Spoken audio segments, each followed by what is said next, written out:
우리가 잘 아는 소설인 이 노인과 바다로 유명한 해밍웨이라는 사람이 있습니다.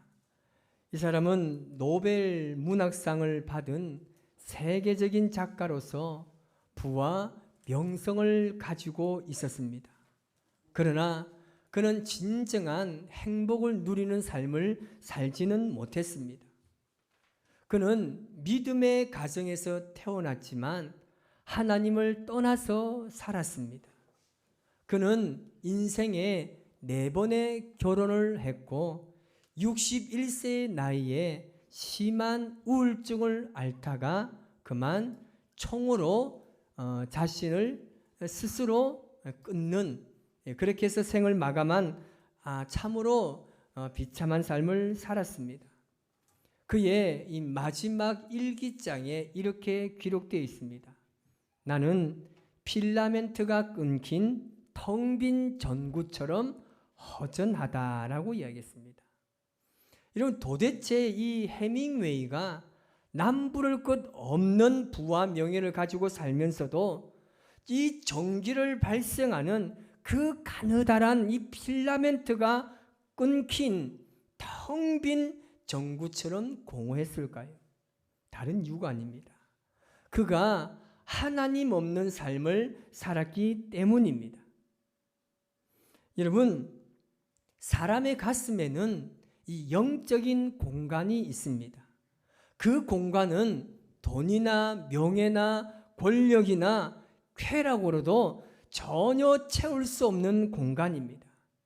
사람은 이 공간이 채워지지 않으면 절대 행복한 삶을 누릴 수도 없고 느낄 수도 없습니다.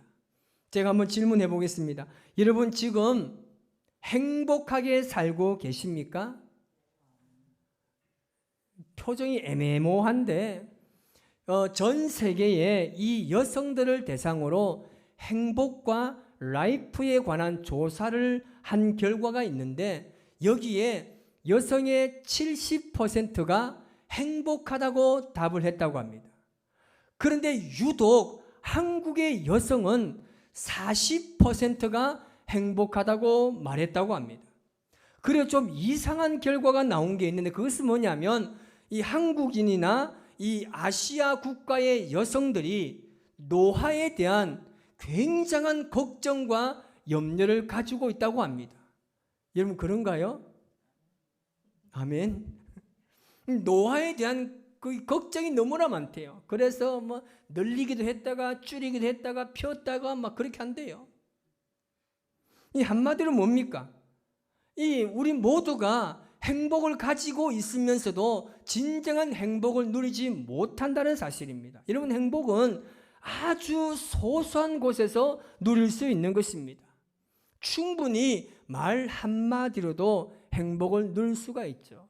이 노사연 씨의 바램이라는 노래가 있습니다. 저는 사실 이 노래를 잘 모르는데 말씀을 준비하다가 이 가사를 제가 보게 됐는데 이 가사가 너무 행복하게 하는 겁니다. 그 가사 중에 이런 표현이 있습니다. 큰 것도 아니고 아주 작은 한마디, 지친 나를 안아주면서 사랑한다, 정말 사랑한다는 그 말을 해준다면 나는 사막을 걷는다 해도 꽃길이라 생각할 겁니다. 어떻습니까? 전혀 감정이 생기지 않습니까? 저는 이 부분을 보고 정말 가슴이 막 소스라치게, 어떻게 이렇게 좋은 시적인 표현을 이 가사에 옮겨놨을까라는 생각을 했습니다. 참으로 따뜻해지는 가사의 내용이죠. 그만큼 한마디의 말이 그 사람을 행복하게 해줄 수 있다는 겁니다. 사실 우리가 이 세상에 살아가면서 정말 행복해 보이는 사람들이 많은 것 같지만 실제로 많은 사람들이 행복한 삶을 누리지 못한다고 합니다. 현재 우리나라의 이 페이스북이나 인스타그램 그리고 소셜미디어에 보면 그 이용자가 무려 3,496만 명이라고 합니다. 대부분의 이용자가 보여주기식 소비나 전시 그리고 자신의 이 과시욕을 자랑하고 있다고 합니다. 그리고 사실 자신의 일상을 공유하는 사람들을 보면 정말 그 사진의 모습처럼 그렇게 행복해하는 사람이 많지 않다고 합니다. 우리가 성경을 보면 모든 부귀와 영화를 누렸던 사람이 누가 있습니까? 당연히 솔로몬이겠죠. 열왕기상 10장 4절에 보면 솔로몬이 1년에 거둬들인 세입금이 얼마냐 하면 금 666달란트입니다. 이것을 금으로 보면요 25톤입니다. 이것을 환산하니까 오늘날 현금으로 하면 1조 5천억입니다. 별로 놀라지를 않네. 1년에 오직 솔로몬 자신만을 위해서 세금을 1조 5천억을 거둬들인 겁니다. 솔로몬의 재산에 대해서 그 어느 누구도 견줄 수가 없습니다. 그래서 많은 사람들이 솔로몬 왕처럼 높은 권력과 명예를 가지고 엄청난 금은 보화를 가지고 살면 행복할 것이라고 생각하고 있습니다. 여러분 사실 그렇지 않습니까? 우리도 충분히 그렇게 생각하고 있습니다. 돈이 최고입니다. 돈만 있으면 편안하게 살 수 있고 내가 해보고 싶은 거 모든 것을 해볼 수 있다고 생각하는 거 절대 틀린 것 아닙니다. 그러나 수십 년간의 연구자들이 연구한 결과에 의하면 돈이 행복에 미치는 영향이 단 10% 정도밖에 안 된다고 합니다. 결국은 돈으로 행복을 살 수 없다는 겁니다. 여러분 많은 재물을 가지고 있지만 행복할 수 없는 이유가 무엇인지 아십니까? 성경에 보면 솔로몬이 자신이 재물이 많음을 통하여서 내가 행복하다고 말한 적이 단 한 번도 없습니다. 오히려 그의 인생을 회상하면서 자신의 인생을 뭐라고 이야기합니까? 헛되고 헛되다는 거예요. 내가 그런 부귀와 영화를 많이 가지고 살았지만 내 인생을 지금 회상해 보니까 모든 것이 헛되다는 고백이었습니다. 그리고 성경에 보면 얼마나 믿음의 조상들이 많은 재물을 가지고 있었습니까? 그런데 그들 중에도 단 한 사람도 내가 재물이 많아서 행복하다고 말한 사람은 단 한 사람도 없습니다. 다윗은 시편 73편 28절에 뭐라고 이야기합니까? 내가 하나님께 가까이함이 내게 복이라고 말씀하셨습니다. 그리고 하박국은 뭐라고 이야기합니까? 나는 여호와로 말미암아 즐거워하며 나의 구원의 하나님으로 말미암아 기뻐하리로다 라고 고백했습니다. 결국 우리의 인생은요 하나님과 함께하는 것이 진정한 행복인 줄 믿습니다. 행복의 가치를 어디에 두느냐에 따라서 사람의 행복이 달라지기 때문입니다. 그래서 돈이 많으면 행복할 수 있다는 생각은 세상적 가치 평가라는 겁니다. 몇 주 전입니다. 인도의 어떤 운전기사가 이 복권 1등에 당첨된 겁니다. 그 금액이 무려 43억입니다. 차량 기사로 수고하고 있는 이 아눕이라는 사람이 한 말이 있습니다. 뭐냐면 내가 이 복권 1등에 당첨되지 않았으면 좋을 뻔했다. 차라리 내가 3등에 당첨이 되었으면 좋을 뻔했다라고 그가 직접 인터뷰를 했습니다. 그 이유는 뭐냐면 1등이 당첨되고 난 이후에 그 집 앞에는 인산인해를 이룬 거예요.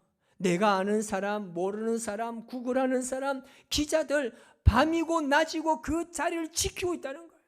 그 집 밖을 나갈 수가 없는 거예요. 심지어는 자기 10살 된 아이가 몸이 아픈 거예요. 그런데 이 아이가 아픈데 병원을 갈 수가 없는 거예요. 심지어는요, 자기가 당첨된 이 금액을 찾으러 갈 수도 지금 없는 상황이라고 이야기합니다. 세상에서 가장 가치 있다고 평가받는 이 돈의 실체는 이렇게 평범하게 살아가는 한 가족의 삶을 빼앗아 가기도 합니다. 그렇다면 내가 믿는 하나님, 내가 믿는 하나님의 그 가치, 그 평가의 기준은 과연 무엇입니까? 영혼인 줄 믿습니다. 하나님의 가치 평가의 기준은 생명에 있는 줄 믿습니다. 이 세상에 가장 가치 있는 것이 있다고 할지라도 여러분, 생명보다 귀한 것은 이 지구상에 존재하지 않습니다.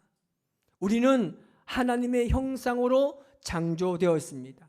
이 형상이란 히브리의 원어에 보니까 첼렘으로 이미지라는 의미를 가지고 있습니다. 이미지를 이렇게 이해하면 좋을 것 같습니다. 한 나라를 다스리는 왕이 있습니다. 그 나라의 모든 지역을 이 왕이 다 다니면서 백성들을 돌보는 것은 절대 불가능합니다. 그래서 각 지역에 있는 책임자들을 임명해서 보냅니다. 그리고 자기의 형상을 가져가도록 합니다. 왕의 형상은 무엇입니까? 위임된 왕의 통치권을 상징하기 때문에 이것은 절대적인 권력을 가지고 있는 것입니다. 옛날 우리나라도 왕이 내리는 어명이라는 것이 있었습니다. 어명은 임금님의 이름이자 왕명입니다. 그래서 나라의 대신들이 왕이 내리는 명령을 가지고 지역에 가서 외칩니다. 뭐라고 외칩니까? 어명이요, 시작. 그렇게 외치죠. 이것은 무엇입니까? 절대적인 권위였습니다. 이 말에 모든 백성들이 머리를 조아리고 무릎을 꿇습니다. 그리고 왕이 내린 이 명령을 펼쳐서 읽으면 이 말이 곧 왕이 직접 말한 것으로 여겼습니다.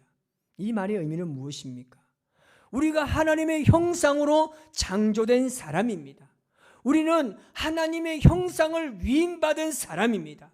그래서 우리가 이 땅에 살아가면서 하나님의 대리자로 살아가야 하는 것입니다. 내가 하나님의 아들이요 딸이라면 내가 과연 이 땅에 살아가면서 어떤 이미지를 가지고 살아가는지는 매우 중요합니다. 여러분, 성공하고 싶습니까? 그러면 어디까지 성공하고 싶습니까? 정말 여러분 행복한 삶을 살고 싶습니까? 그렇다면 여러분의 행복은 과연 어디까지입니까? 저도 어릴 때 나름대로의 꿈을 먹고 자라는 소년이었습니다. 여러분, 제 어릴 때의 꿈은요 대부분 다 바뀌었습니다. 우리 어릴 때 꿈이 무엇이었습니까? 대통령이고 정치가고 선생님이고 교수고 외교관이고 얼마나 많은 꿈이 있었습니까? 여러분, 제가 말했듯이 저의 첫 꿈이 뭔지 여러분 아시죠? 제 첫 꿈이 무엇이었습니까? 저는 과학자였습니다. 왜요? 그냥 과학자예요. 아무런 이유도 없었습니다. 친구들이 나는 과학자요, 나는 정치인요 이러니까 저도 과학자였습니다. 그런데 놀라운 것은요, 그 꿈들은요 엄마들의 괴락에 따라서 바뀌기 시작합니다. 부모님이 바라보는 가치관에 따라 달라지는 거예요. 얘는 이래서 안 되고 저래서 안 되고 저것 때문에 절대 안 될 거라고, 그런 말을 저도 어릴 때부터 굉장히 많이 듣고 자랐습니다. 어느 날 제가 학교에서 어머니, 제가 공부를 좀 하고 집으로 돌아가겠습니다. 저를 용서하시고 제가 공부에 집중하도록 저를 믿어주세요 라고 제가 이야기하고 학교에서 공부를 했습니다. 웬일입니까? 네가 무슨 공부를 한다고? 쓸데없는 소리 하지 말고 빨리 집으로 복귀하라는 거예요. 당시 어머니는요 예수님 믿지 않았습니다. 근데 그 순간만큼은 놀라운 선지자적 통찰력을 가지고 제게 말했습니다. 절대 네가 그럴 애가 아니다. 그렇게 제가 많은 이야기를 들었습니다. 여러분, 저는 확신합니다. 하나님께서 여러분 한 사람 한 사람을 위해서 원대한 계획을 가지고 가시고 끊임없이 여러분이 바라고 소원하는 그 비전을 하나님께서는 이루어 가시기를 원하시는 줄 믿습니다. 네가 도대체 그 꿈을 가질 수 있단 말이냐?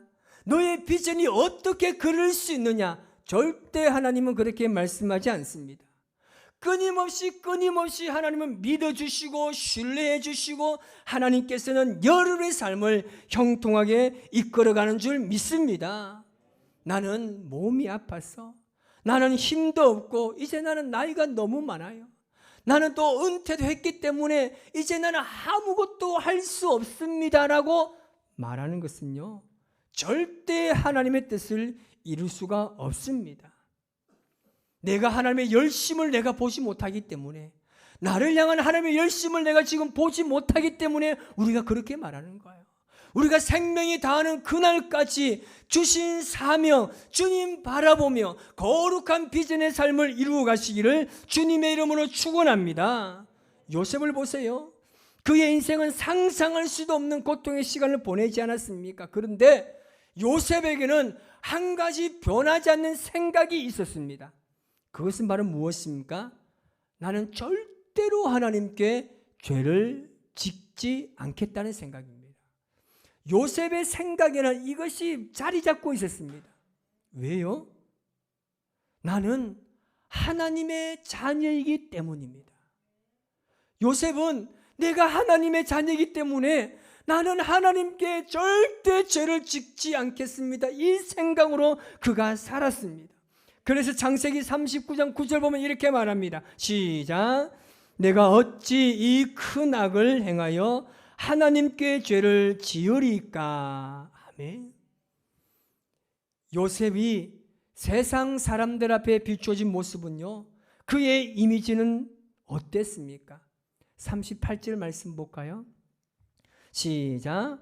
바로가 그의 신하들에게 이르되 이와 같이 하나님의 영에 감동된 사람을 우리가 어찌 찾을 수 있으리요 하고. 아멘. 요셉의 이미지가 하나님의 영에 감동된 사람이었습니다. 여러분, 예수님 믿는 사람들이 성령으로 충만해지면 어떤 일이 일어나는 줄 아십니까? 티가 납니다. 하나님을 알지 못하고 믿지 않는 사람들이 봐도 성령에 충만한 사람을 보니까 저 사람이 정말 예수님 믿는 사람이고 정말 저 사람이 하나님의 말씀대로 따라 사는 사람임을 그들이 보게 되는 것입니다. 요셉을 보면요, 형제들에게 인신매매를 당하고 억울하게 감옥 생활을 하고 죄수를 섬기는 죄수의 자리에서 정말 그야말로 인생의 밑바닥까지 곤두박질 치면서 13년 동안 단련된 그의 믿음이 애굽의 총리로 이끌게 된 것입니다. 요셉의 이 고난의 시간 속에서도 그의 모습을 보니까 지치고 인생의 괴로움이 묻어난 것이 아니라 도리어 하나님을 잘 믿는 성령의 감동으로 가득한 모습이 요셉에게 보였다는 것입니다. 우리가 하나님 안에서 우리도 흔들리지 않는 믿음을 가지려면 숱한 담금질과 부서짐과 굳어짐과 쪼개짐의 과정을 거쳐야 할 줄 믿습니다. 그래서 마침내 우리 믿음의 빛을 발할 수 있는 것입니다. 이런 요셉과 같은 사람이 오늘날 필요합니다. 가정에도 교회도 나라에도 하나님의 영에 감동된 사람이 있어야 합니다. 그런 자들이 생명을 살리는 일을 할 수가 있는 것입니다. 과연 어떻게 전도하겠습니까? 우리가 미사여구를 발휘해서 어떤 좋은 말을 한들 그 사람이 쉽게 예수님 믿겠다고 말하겠습니까? 쉽지 않습니다. 요셉처럼 우리가 성령에 감동된 사람으로 살아갈 때 그 사람이 살아계신 하나님을 보게 될 줄 믿습니다. 이렇게 우리가 살아가야 하는 겁니다. 시골 사람이 도시에 가면 뭔가 모르게 티가 납니다. 저도 한 번씩 서울에 올라가면 괜히 저는 시골 사람이 아닌 척 제가 하려고 굉장히 많이 노력합니다. 그런데 제가 아무리 노력해도 제가 말하는 순간 모든 사람이 저를 서울 사람으로 안 봐요. 열심히 이야기합니다. 여기 어디를 가야 하나요? 절대 저를요 서울 사람으로 보지 않습니다. 티가 나는 겁니다. 어쩔 수 없어요. 본래 제가 시골에 살았기 때문에 티가 날 수밖에 없습니다. 반면에 도시 사람들이 시골 가면 정말 어울리지 않습니다. 그 이유가 뭔지 아십니까? 그 사람이 계속해서 도시의 문화에 젖어서 살았기 때문입니다. 시골에 살지 않았던 사람이 시골에 가면 뭔가 걷는 것도 달라지고 행동하는 것들이 다릅니다. 지금 그가 비록 시골에 살고 있지만 그 사람은 도시 사람처럼 행동할 수밖에 없는 겁니다. 우리 그리스도인들로 이 세상에서 바로 이런 식으로 행하며 살아야 합니다. 우리는 하늘에 속한 사람처럼 말하고 행동해야 될 줄 믿습니다. 우리가 이 땅에 살아갈 때 사람들이 우리를 보고 저 사람은 정말 그리스도인이다, 저 사람 정말 교회 다니는 사람이다, 정말 저 사람의 모습에서는 그렇게 티가 난다라는 말을 우리가 들을 수 있어야 합니다. 그래서 제가 가장 듣기 좋아하는 말이 뭐라고요? 혹시 목사님 아니세요? 저는 이 말을 굉장히 듣고 싶습니다. 그런데 제가 배드민턴장에 운동을 한 번씩 하러 갑니다.